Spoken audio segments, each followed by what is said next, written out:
主板的一个更换方法。首先呢，我们在拆主板之前，一定要把主板这些线的位置照片多拍几张，防止等下会拆，然后不会装。所以我们照片首先拍好之后呢，我们要先把上面的这些接头的一些胶，我们先用剪刀给它剪掉，然后再把这个红色的卡扣这个给它取出来，每个先取出来，然后每一根线给它全部拔起来。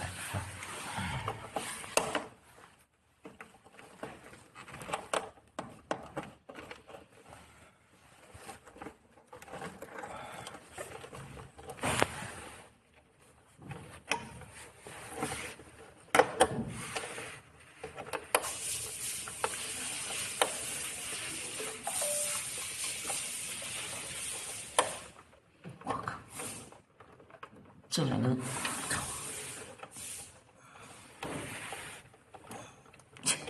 这两个头它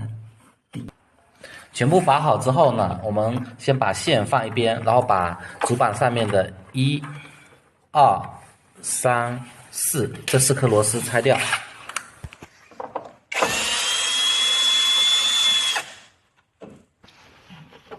就可以拿起来，然后我们新的板也是一样，给它放回去，先固定好，然后依照刚才我们拍的那个照片，依次把接头给它接上去就好了。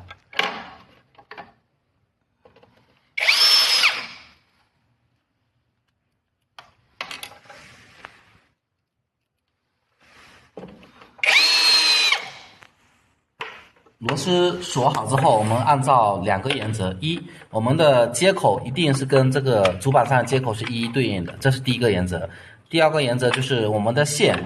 肯定是在这周边的，所以不能绕得太远。如果太远，表示肯定是线有接错，所以我们按照这种2个原则，依次把这个线给它接回去。